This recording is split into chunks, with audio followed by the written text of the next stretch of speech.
નમસ્કાર મિત્રો, આજે આપણે અર્થશાસ્ત્ર ધોરણ 12 ની અંદર જે માહિતી તૈયાર કરવાની છે, મેળવવાની છે અને શીખવાની છે એ પ્રકરણ નંબર 6 ની માહિતી છે. અહીંયા સ્ક્રીન ઉપર આપ્યું છે પ્રકરણ 6 બેરોજગારી. હવે એમાં પહેલો ભાગ આપણે ગઈ સ્લાઇડમાં જોયો. હવે આ સ્લાઇડ છે એમાં ભાગ 2 છે. હવે એમાં જે માહિતી છે એ આપણે તૈયાર કરવાની છે. અગત્યના મુદ્દાની નોટ્સ તૈયાર કરતા જજો. હવે આપણે પ્રકરણની શરૂઆત કરીએ છીએ ભાગ 2 ની. નેક્સ્ટ. જો અહીંયા ઉપર લખ્યું છે બેરોજગારી ઉદ્ભવવાના કારણો. તો બેરોજગારી શું કામ ઉદ્ભવે છે, એના કારણો ક્યાં છે એ કારણો આમાં આપ્યા છે. ભારતમાં બેરોજગારીના પ્રમાણની માહિતી આયોજન પંચ, central statistical organization CSO, national sample survey અને રોજગાર વિનિમય કચેરીઓ દ્વારા પ્રકાશિત થતા બેરોજગારીના અહેવાલમાંથી પ્રાપ્ત થાય છે. હવે અહીંયા એક પછી એક કારણોની ચર્ચા કરેલી છે. એમાં પહેલું છે વસ્તી વૃદ્ધિનો ઊંચો દર. આ પહેલું કારણ છે બેરોજગારી. ભારતમાં વસ્તીનું કદ અને વસ્તી વૃદ્ધિના દરનું ઊંચું પ્રમાણ જોવા મળે છે. વસ્તી વૃદ્ધિનો દર ઊંચો રહેવાથી દેશની કુલ વસ્તીમાં પણ ઝડપથી વધારો થાય છે. દેશમાં રોજગાર વૃદ્ધિ દર વસ્તી વૃદ્ધિના દર કરતા ખૂબ નીચો હોવાથી બેરોજગારીની સમસ્યા સર્જાય છે અને તે આખરે વધતી જાય છે.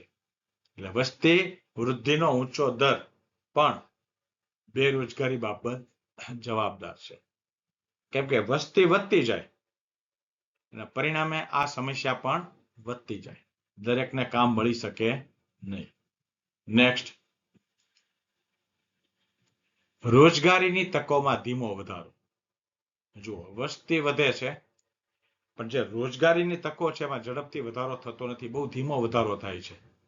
રોજગારી વધારાને આર્થિક વિકાસના વૃદ્ધિ દર સાથે ગાઢ સંબંધ છે. પરંતુ આયોજન કાળ દરમિયાન આર્થિક વિકાસનો દર વધતો ગયો હોવા છતાં રોજગારીની પૂરતી તકોનું સર્જન કરવામાં નિષ્ફળતા મળી, જે દર્શાવે છે કે ભારતનો આર્થિક વિકાસ રોજગારી વગરનો વિકાસ રહ્યો છે. ખેતી ક્ષેત્રે હરિયાળી ક્રાંતિ અમુક વિસ્તારમાં પૂરતી જ મર્યાદિત હતી અને કૃષિ સિવાયના અન્ય ક્ષેત્રોનો પણ પ્રમાણમાં ઓછો વિકાસ થયો હોવાથી શ્રમ પુરવઠાના વધારાને અનુરૂપ રોજગારીની નવી તકોનું સર્જન કરવામાં સફળતા મળી.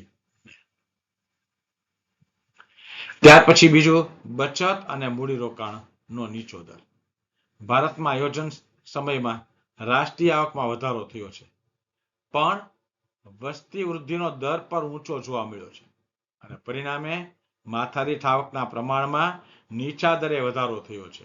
નીચી માથાદીઠ આવક અને બોજારૂપ વસ્તીના નિભાવ પાછળ થતા ખર્ચને કારણે બચત અને મૂડીરોકાણનો દર નીચો રહે છે. અને મૂડીરોકાણનો દર નીચો હોવાથી ઉદ્યોગ ક્ષેત્ર, ખેતી ક્ષેત્ર કે અન્ય ક્ષેત્રોમાં પૂરતા પ્રમાણમાં નવી રોજગારીની તકો ઊભી કરી શકાતી ના હોવાથી શું થાય છે?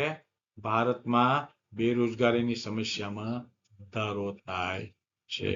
બરોબર. નેક્સ્ટ. અહીંયા પણ બે મુદ્દા આપ્યા છે, મૂડી પ્રધાન ઉત્પાદન પદ્ધતિ અને વ્યવસાયિક શિક્ષણનું નીચું પ્રમાણ. આ પણ બેરોજગારી માટે જવાબદાર છે. ભારતમાં મૂડીની અછત અને શ્રમની છત છે. મૂડી ઓછા પ્રમાણમાં છે જ્યારે શ્રમ છે એ ઢગલાબંધ છે. આ પરિસ્થિતિમાં બેરોજગારીની સમસ્યા હળવી કરવા શ્રમ પ્રધાન ઉત્પાદન પદ્ધતિ અપનાવવી વધારે અનુકૂળ ગણાય.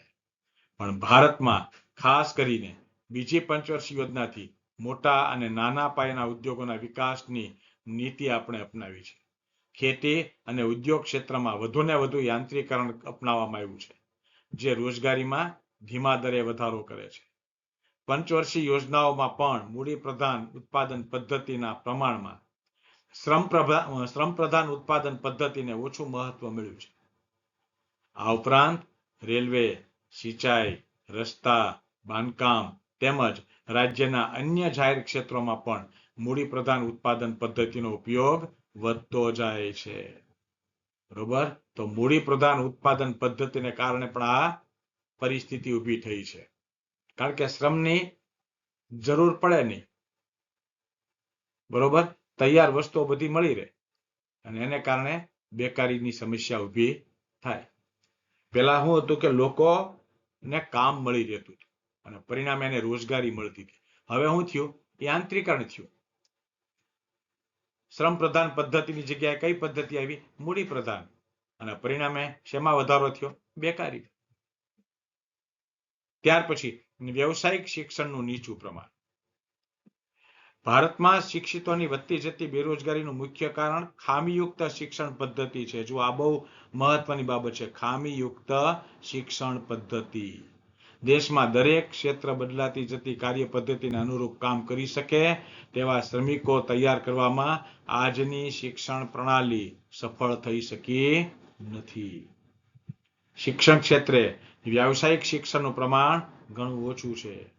વર્તમાન શિક્ષણ માનવીનું માનસિક અને શારીરિક ઘડતર કરવામાં સફળ રહ્યું નથી, એટલે કે નિષ્ફળ નીવડ્યું છે. બરોબર, ત્યાર પછી નેક્સ્ટ, માનવ શક્તિના આયોજનનો અભાવ.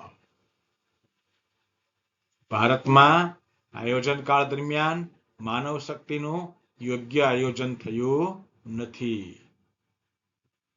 કઈ રીતે? તો કે દેશમાં વર્તમાન સમયે જે પ્રકારના શ્રમિકની માંગ એટલે કે શ્રમની માંગ થાય છે તે સંદર્ભમાં પૂરતા યોગ્ય શ્રમનો પુરવઠો પ્રાપ્ત થાય તેવા પ્રકારની માનવ શક્તિનું આયોજન કરવા માટેની શિક્ષણ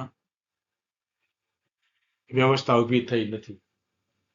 દેશના આર્થિક વિકાસમાં કેટલા અને કેવા પ્રકારના માનવ શ્રમની જરૂર ઊભી થશે તે અંગેના ચોક્કસ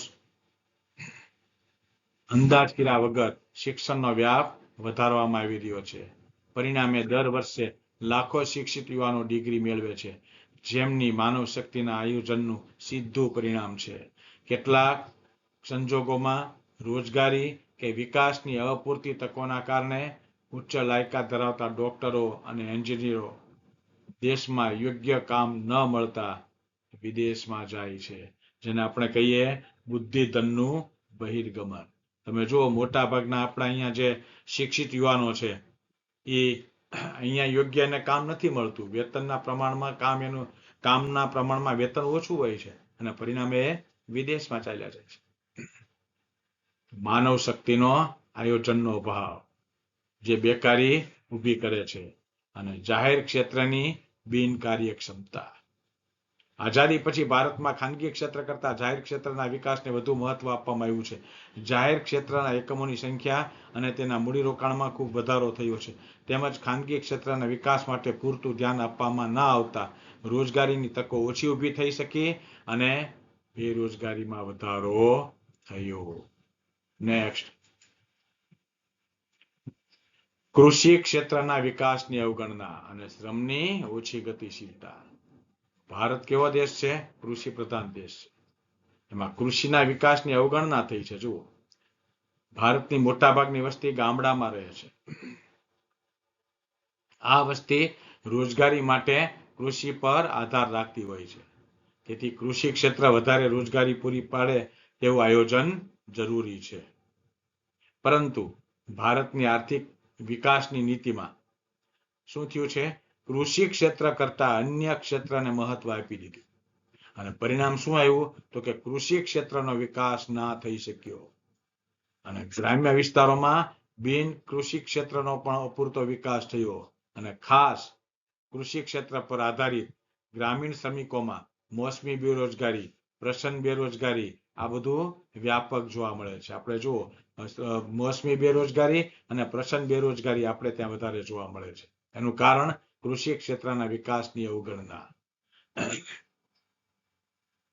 ને શ્રમની ઓછી ગતિશીલતા આ પણ બેરોજગારીનું કારણ છે. જુઓ કઈ રીતે કે કેટલાક સંજોગોમાં શ્રમની ઓછી ગતિશીલતાના કારણે પણ બેરોજગારીની સમસ્યા સર્જાય છે. ભારતમાં ક્યારેક સામાજિક પરિબળો, કૌટુંબિક સંબંધો, ભાષા, ધર્મ, રીત રિવાજ, સંસ્કૃતિ, માહિતીનો અભાવ, વાહન વ્યવહારની અપૂરતી સગવડો, રહેઠાણની સમસ્યા, આ બધા કારણોસર શ્રમની ગતિશીલતામાં અવરોધ સર્જાય છે, જેના કારણે બેકારીની સમસ્યા વધે છે. ઉચ્ચ શિક્ષણ મેળવતા લોકો ગામડાઓમાં, પછાત વિસ્તારોમાં કે દૂરના સ્થળોએ કામ મળતું હોવા છતાં પણ જવા તૈયાર નથી. ત્યાં જવા તૈયાર જ નથી, પણ બેરોજગાર રહેવાનું એ પસંદ કરે છે અને પરિણામે આવી બેરોજગારી વધતી જાય છે. કારણ શ્રમની ઓછી ગતિશીલતા. એને કામ બીજે મળતું હોય છતાંય ત્યાં ન જાય. ગામડામાં રહેતો હોય અને કોઈ સિટીમાં એમ કે ભાઈ તમે આમાં આ જગ્યાએ જાઓ એટલું કામ તમને મળી રહેશે, તો એમ કે ના મારે ત્યાં જવું નથી, અને પરિણામે બેકાર બનીને બેસી રહે છે, અને આ રીતે પણ બેરોજગારીની સમસ્યા વધતી જાય છે. નેક્સ્ટ, અપૂરતી માળખાકીય સુવિધા. જુઓ ગ્રામ્ય વિસ્તારોમાં અપૂરતી માળખાકીય સુવિધા બેરોજગારી માટેનું કારણ છે. ગામડામાં અપૂરતી વાહન વ્યવહારની સગવડ, સારા રસ્તાની ઓછી સગવડ, શિક્ષણ, આરોગ્ય અને વીજળીની અપૂરતી સુવિધા હોવાથી ગ્રામ્ય વિસ્તારમાં રોજગારીનું સર્જન મોટા પાયે કરી શકાતું નથી.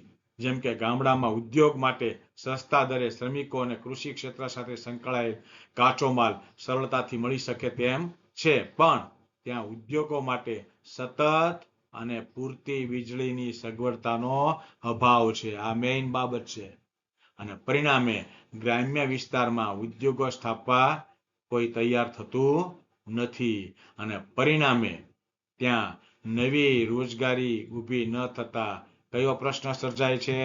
બેરોજગારીનો પ્રશ્ન સર્જાય છે. અને છેલ્લે એન્ડમાં માત્ર આપણે મુદ્દા જ જોવાના છે. બેરોજગારી ઘટાડવાના ઉપાયો. બરોબર, તો બેરોજગારી ઘટાડવા માટે શું કરવું જોઈએ? એક પછી એક ઉપાયો છે.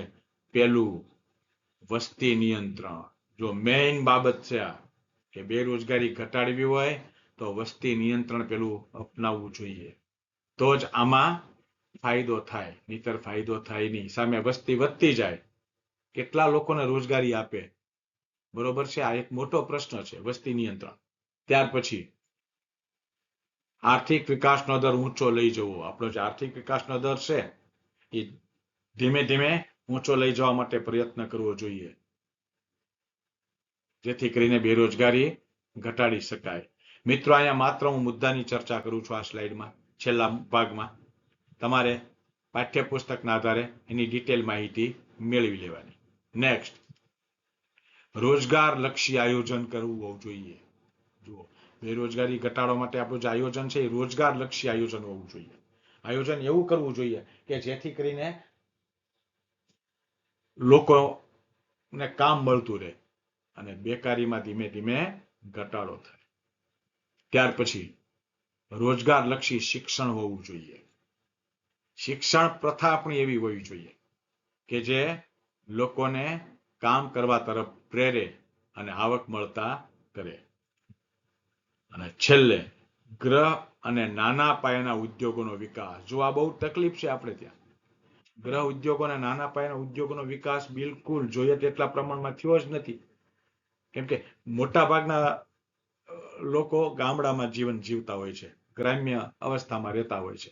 બરોબર છે, તો આવા ગ્રહ ઉદ્યોગો અને નાના પાયાના ઉદ્યોગોની જો શરૂઆત કરવામાં આવે ને તો પણ બેરોજગારીમાં ધીમે ધીમે ઘટાડો થઈ શકે. મિત્રો, અહીંયા આ સાથે આ મુદ્દો પૂર્ણ કરીએ છીએ. છેલ્લો જે મુદ્દો અહીંયા આપ્યો છે બેરોજગારી ઘટાડવાના ઉપાયો, એના માત્ર મુદ્દા આપ્યા છે. પાઠ્યપુસ્તકના આધારે તમારે એની વિસ્તૃત માહિતી મેળવી લેવી, જેથી કરીને પરીક્ષામાં સરળતાથી લખી શકો. ધન્યવાદ. અહીંયા આ બાબત આપણે પૂર્ણ કરીએ છીએ. નવા પ્રકરણની શરૂઆત આવતી સ્લાઇડમાં પાછા આપણે આગળ કરશું. ધન્યવાદ.